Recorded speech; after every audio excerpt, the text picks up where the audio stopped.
Well, hello, David Moses here from Toronto, Canada, speaking to you from my home office. And today I wanted to talk a little bit about prospecting, meeting new people, building your contact base, your center of influence for your network distribution business, or in fact for any business for that matter. Prospecting is probably one of the key skill sets to learn and master, as well as, of course, the art of the invitation. Once you've got someone to talk to, in fact, inviting them to come and take a look at what it is that you have to offer, what it is that you're marketing, what the product is, what the company is. Now, the first thing I want to tell you is that when we get started in our business, we're often told to build a list of people, create a memory jogger with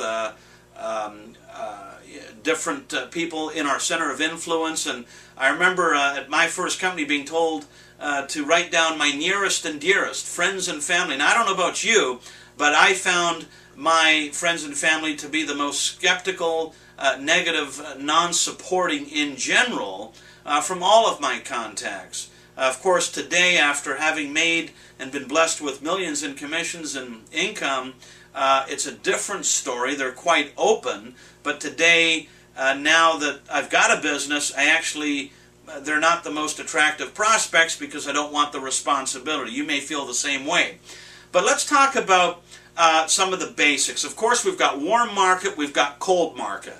We've got the 3-foot rule, a great skill set to master. Just being able to use a few key icebreakers in bumping into someone, meeting someone in public, could be in a lineup, could be at a restaurant, could be the waiter serving you or the waitress, could be someone sitting beside you on a plane. We call it the 3-foot rule. Anybody that comes within 3 feet of you, you talk to them. And of course, what we want to do when doing the 3-foot rule is do nothing more than book the appointment, exchange names, exchange a business card. We don't want to convince or sell or tell the whole story in a short 15-second or a couple-minute meeting by bumping into someone. We want to book an appointment for a follow-up. And so there's a few icebreakers to learn. I'm actually going to be doing a video on icebreakers, what to say to start or initiate a conversation that will lead to an exchange in business cards. Let's also talk about advertising and lead generation, many other ways that people generate traffic. Of course, that's great when we have mastered Google pay-per-click and or other areas of the internet that can create traffic or people that are interested particularly or specifically in what it is you're marketing. Maybe it's health or a service or nutrition or weight loss, and you are targeting that audience which is specifically looking for what it is that you have to offer. Those are all great ways to obviously generate traffic, but there's cost involved and some learning that's required to master that system, master the online tools and the online resources to generate traffic. We will also talk more about the specifics on doing that.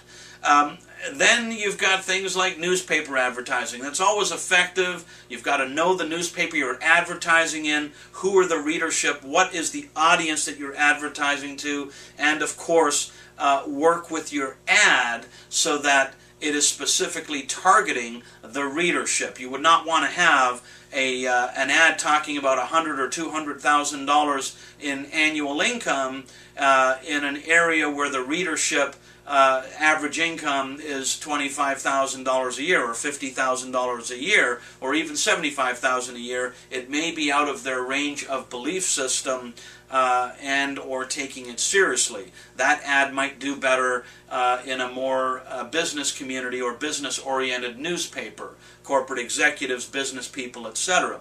So advertising, there's a number of things that are surrounding that to be aware of. We will do a video specifically on running ads also so that we can understand how to target an ad or what we would say in an ad.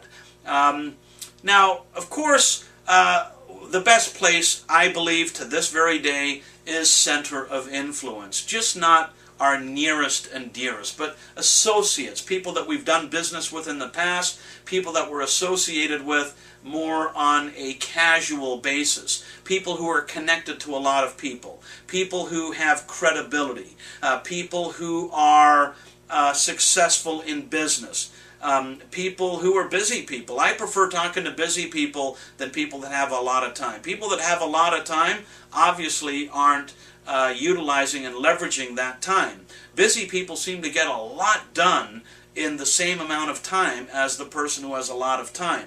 Why? Because they've learned how to manage their time. And busy people are in contact with a lot of people on a daily basis. So obviously they're going to have a very, very big contact list. That list is going to continuously be growing because they're always doing something. They're always meeting new people. And we can show them how to leverage the asset of the people they meet simply by doing what they would normally be doing during the day, and while they're doing what they're doing during the day, they are also guiding people or directing people to a website or to an introductory page, a splash page, or you're handing a business card out, maybe a conference call, or they're trying your product or service. And when working with Center of Influence, one of the beautiful things is we've already got trust there. We have trust. And when you have trust, it's a lot easier to initiate a conversation and have that person follow through and take a look at what it is that you're marketing. So we want to work with people that are in our center of influence, because through those people, through that center of influence, we're going to have doors open for us that we could not open ourselves, and you're going to find some of the best people that you will meet will not be from your center of influence, but from whom they lead you to.